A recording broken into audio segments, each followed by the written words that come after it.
We are the Ministry of the Real Truth. And this is a book that we actually have in our vast library of religious books. We found this version in the public domain, public access. No copyright infringement was intentional. It's titled A Brief Illustrated Guide to Understanding Islam. And it's got some pretty good things in there. There is actually a website online in regard to this, and the person there, obviously a Muslim, gave us some tips and said, yeah, a little bit of a word change in places which will indicate. So here is the contents. Here's the website of this book.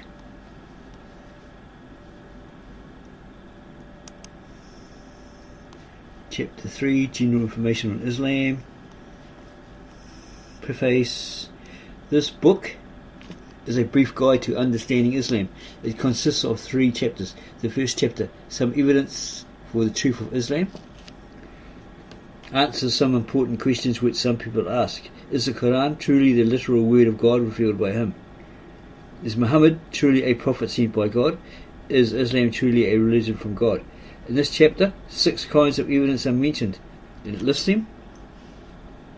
There is a Dr. J. Smith that says, okay, he's taken it from the 7th century, his mentor he learnt from, etc., and he therefore denies that Muhammad existed, that it was the Abbasids or someone like that pretending, okay? Someone acting as him, a caliph or something like that. But we actually found that through the original ancient Aramaic manuscripts, the scriptures, that and the translation project by Victor N. Alexander, that the people of the book received privileges, blessings type things from the Prophet Muhammad. So it verifies that he existed. This is the Apostolic Church of the East. And this translation project by Victor N. Alexander verify that. That they went into that region and Muhammad said, don't harm them, all this sort of stuff. And his people listened. It was along those lines. So he did in fact exist. We're going to jump to a certain page soon. Okay, this says some evidence for the truth of Islam. God or Allah has supported his last prophet Muhammad with many miracles and much evidence which proves that he is a true prophet sent by God. Also, God has supported his last revealed book, the Holy Quran, with many miracles that prove that this Quran is the literal word of God, revealed by him, and that it was not authored by any human being. This chapter discusses some of this evidence. 1. Scientific miracles in the Holy Quran. The Quran is the literal word of God, which he revealed to his prophet Muhammad through the angel Gabriel. It was memorized by Muhammad, who then dictated it to his companions, so he basically recited it off the top of his head. They in turn memorized it, wrote it down, and reviewed it with the Prophet Muhammad. Moreover, the Prophet Muhammad reviewed the Quran with the angel Gabriel once each year and twice in the last year of his life. Sounds very close to maybe what Joseph Smith was doing with the angel Moroni. From the time the Quran was revealed until this day, there has always been a huge number of Muslims who have memorized all of the Quran, letter by letter. Some of them have even been able to memorize all of the Quran by the age of 10. Not one letter of the Quran has been changed over the centuries. This is what they say, this is what they claim. The Quran, which was revealed 14 centuries ago, mentioned facts only recently discovered or proven by scientists. So they have these scientists backing them up on their claims throughout this book. This proves without doubt that the Quran must be the literal word of God, revealed by him to the Prophet Muhammad. and that the Quran was not authored by Muhammad or by any other human being. This also proves that Muhammad is truly a prophet sent by God. It is beyond reason that anyone 1400 years ago would have known these facts, discovered or proven only recently with advanced equipment and sophisticated scientific methods. Some examples follow. The Quran on human embryonic development. In the Holy Quran, God speaks about the stages of man's embryonic development. It goes into that. Supposedly Allah chews on this embryo or something like that. It's got it in here somewhere.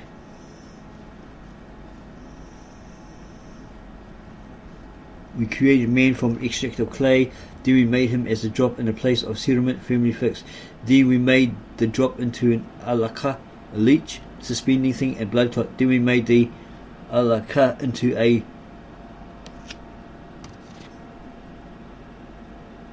mudgaha, chewed substance.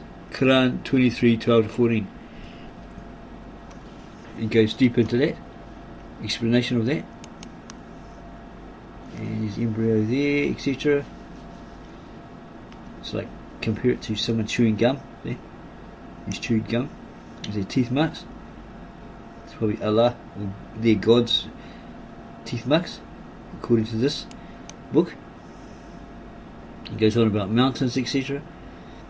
It says, in 1981, during the 7th Medical Conference in Daman, Saudi Arabia, Professor Moore said, it has been a great pleasure for me to help clarify statements in the Quran about human development.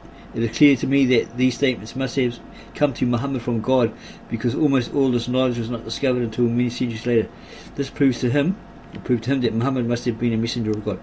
But we are thinking, could it have really come from something like Egypt, that they had this knowledge prior, or some sort of knowledge similar to that prior? Maybe.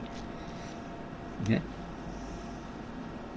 Like the Greeks took a lot from the Egyptians and then claimed it as their own. But they made it very Greeky, apparently. Very, very Greeky. Or Greek flavoured. It goes on about the Quran on mountains. And so forth. And here is the Quran on the origin of the universe.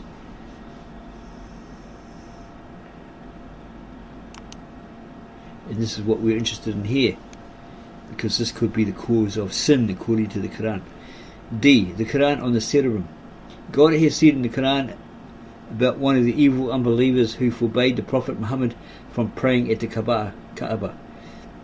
No, if he does not stop, we were taken by the Nasiya. We're actually at the website that was aforementioned in the beginning of this book, and the guy said it's Nasiya, something like that, no E there or something. Yeah, it was quite a while ago. Front of the head, a lying sinful Nasiya, front of the head, Quran 96:15-16. Why did the Quran describe the front of the head as being lying and sinful? Why didn't the Quran say that the person was lying and sinful? What is the relationship between the front of the head and lying and sinfulness?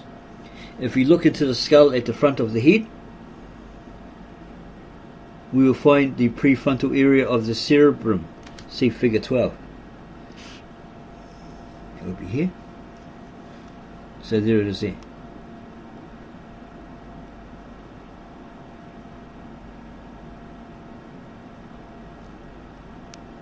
Just check that. Yeah, prefrontal area, or prefrontal lobe. What does physiology tell us about the function of this area? A book entitled Essentials of Anatomy and Physiology. We actually got that book outside somewhere. It's a dark green book with plastic on it. What does it say about this area? The motivation and the foresight to plan and initiate movements occur in the anterior portion of the frontal lobes, the prefrontal area. This is a region of association cortex. It has a footnote indicated here. 2. Essentials of Anatomy and Physiology, Neely and others, page 211. Also see the human nervous system, Novak and others, paragraph 14 to 411, and so forth. Also, the book says, in relation to its involvement in motivation, the prefrontal area is also thought to be the functional centre for aggression. So maybe that's why he's asylums, etc., used to take out that or certain parts of the brain so you wouldn't have that reaction. You wouldn't react. You'd be like docile. You'd never ever get angry and lash out and stuff like that. So this area of the cerebrum is responsible for planning, motivating and initiating good and sinful behavior, and is responsible for the telling of lies and the speaking of truth. Thus, it is proper to describe the front of the head as lying and sinful when someone lies or commits a sin, as the Quran has said, a lying, sinful nasiya front of the head. Figure 12. Functional regions of the left hemisphere of the cerebral cortex. The prefrontal area is located at the front of the cerebral cortex. Essentials of Anatomy and Physiology, Steele and others, page 2110. So it's talking about that area there. Scientists have only discovered these functions of the prefrontal area in the last 60 years, or 80.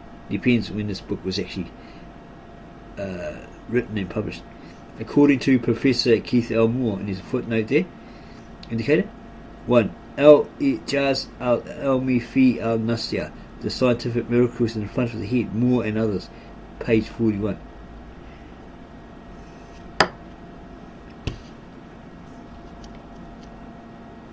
And so there's a little bit of information there. So let's have a look at that. So that's what it looks like. So this is supposedly the area that causes you to be aggressive and sin, etc. So technically or physically you could probably like have an operation, have it removed, and you wouldn't sin anymore. Is that what they're trying to say? Is that possible? It's just an idea we just came up with a couple of minutes ago.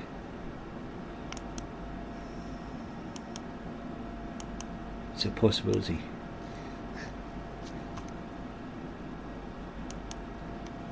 It goes on about the seas, where salt water meets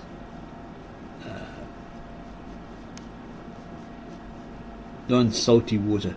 The Mediterranean seawater as it enters the Atlantic over the Gibraltar still with its own warmer saline and less dense characteristics, because of the barrier that distinguishes between them. Temperatures are in degrees Celsius, C, etc., etc. Right? So the salty sea or water comes to a certain place and it doesn't go any further, because you've got your normal saline-free water. By the looks of it, they say. Although there are large waves, strong currents and tides in these seas, they do not mix or transgress this barrier. The Holy Quran mentioned that there is a barrier between the seas that meet and that they do not transgress. God has said, He has set free the two seas meeting together. There is a barrier between them, they do not transgress. Quran 55:19-20. But when the Quran speaks about the divider between fresh and salt water, it mentions the existence of a forbidding partition with the barrier.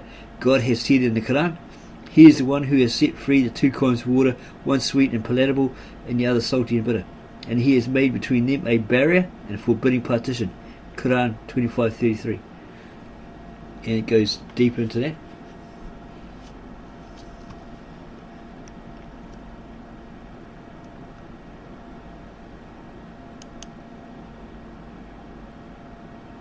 The Quran on deep sea and internal waves, and on clouds.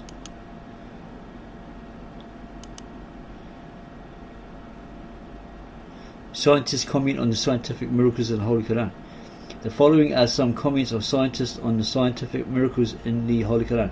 All of these comments have been taken from the videotape entitled This is the Truth. In this videotape you can see and hear the scientists while they are giving the following comments. You can visit islamguide.com truth for a copy of this videotape, to view it online, or to view the video clips of these comments online. 1. Dr. T.V.N. Purcell is Professor of Anatomy, Professor of Pediatrics and Child Health, and Professor of Obstetrics Gynecology and Reproductive Sciences at the University of Manitoba, Winnipeg, Manitoba, Canada. There he was the chairman of the Department of Anatomy for 16 years. He may have retired by now. He is well known in his field. He is the author of or editor of 22 textbooks and has published over 181 scientific papers. In 1991 he received the most distinguished award presented in the field of anatomy in Canada, the JCB Grant Award from the Canadian Association of Anatomists. When he was asked about the scientific miracles of the Quran which he has researched, he stated the following: "The way it was explained to me is that Muhammad was a very ordinary man. He could not read, didn't know how to write. In fact, he was an illiterate. And what we're talking about, about 1400 years ago, you have some illiterate making profound pronouncements and statements that are amazingly accurate about scientific nature. And I personally can't see how this could be a mere chance or pure luck, right? There are too many accuracies, and like Dr. Moore, I have no difficulty in my mind that this is a divine inspiration or revelation which led him to these statements."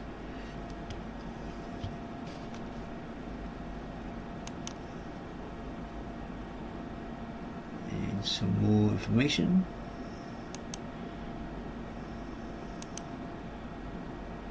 The great challenge is to produce one chapter like the chapter of the Holy Quran. God has said in the Quran, and if you are in doubt about what we have revealed, the Quran, to our worshipper Muhammad, then produce a chapter like it and call your witness, supporters and helpers besides God if you are truthful. And if you do not do it, and you can never do it, then fear the fire, hell, whose fuel is men and stones. It has been prepared for disbelievers. So do you think that might be a threat? Or some sort of subtle threat? Okay? If you don't do this and you don't do that, well, you're destined for hell. It has been prepared for disbelievers, if you don't believe in what is said there, probably, or the Quran itself. And give good news, O Muhammad, to those who believe and do good deeds, for that for them are gardens, paradise, in which rivers flow. Quran 2:23-25. Ever since the Quran was revealed 14 centuries ago, no one has been able to produce a single chapter like the chapters of the Quran, and in their beauty, eloquence, splendour, wise legislation, true information, true prophecy, and other perfect attributes. Also note that the smallest chapter in the Quran, chapter 108, is only 10 words, yet no one has ever been able to meet this challenge.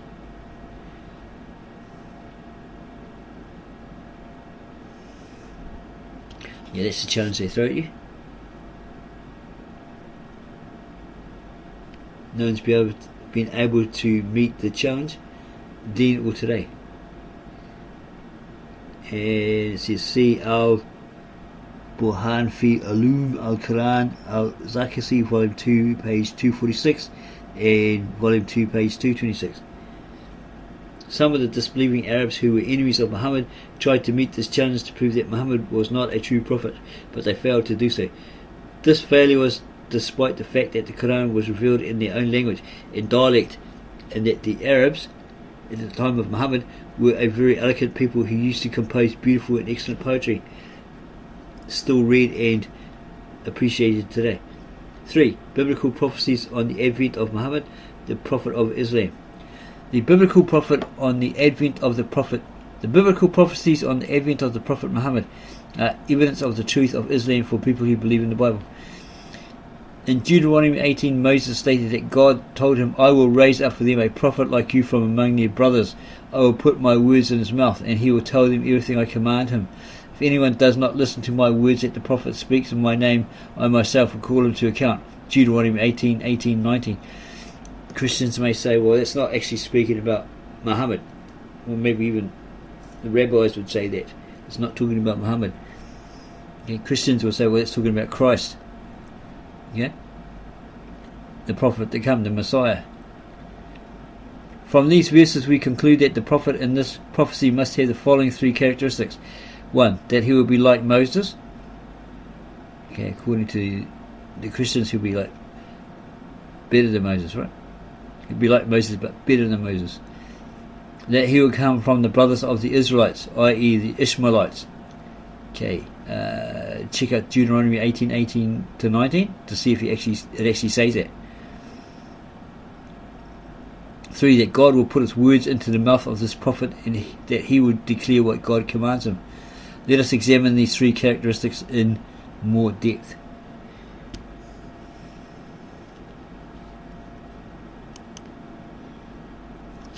1.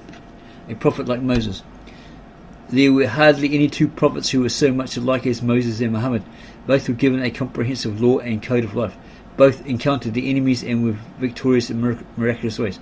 Yeah, just be aware that Moses possibly took from the Egyptians their 42 laws of Ma'at, reduced them down to 10, or he was influenced by Hammurabi's laws. Maybe. You have to go do the research on that. Both encountered their enemies and were victorious in miraculous ways. Both were accepted as prophets and statesmen. Both migrated following conspiracies to assassinate them.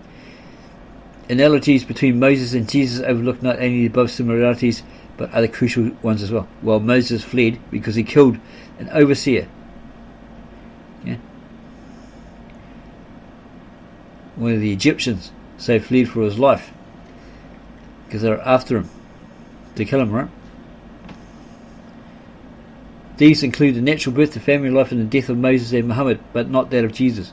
Moreover, Jesus was regarded by his followers as a son of God, and not exclusively as a prophet of God. And Moses and Muhammad were, and as Muslims believe, Jesus was. So this prophecy refers to Muhammad and not to Jesus, because Muhammad is more like Moses than Jesus. This is what they say, okay?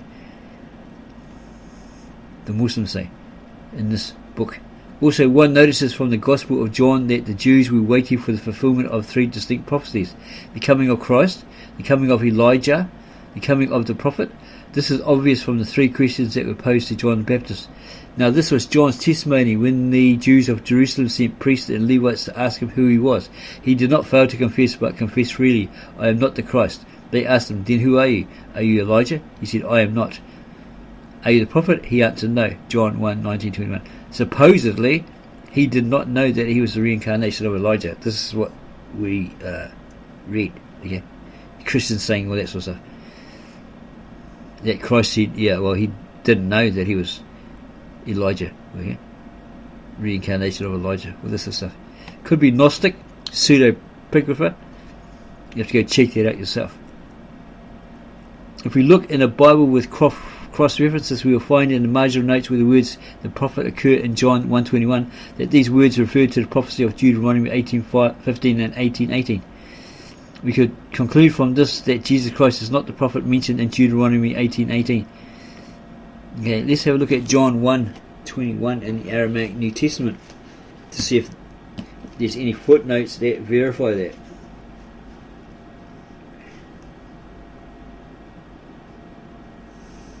John 1:21.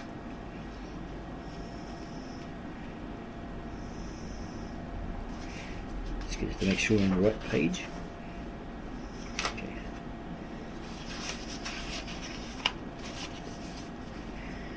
Right.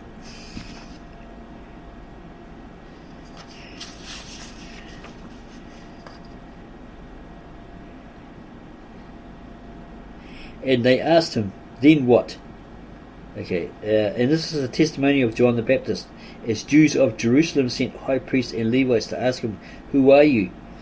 And he informed them and did not deny it, saying, as footnote indicated there, "I am not the anointed one."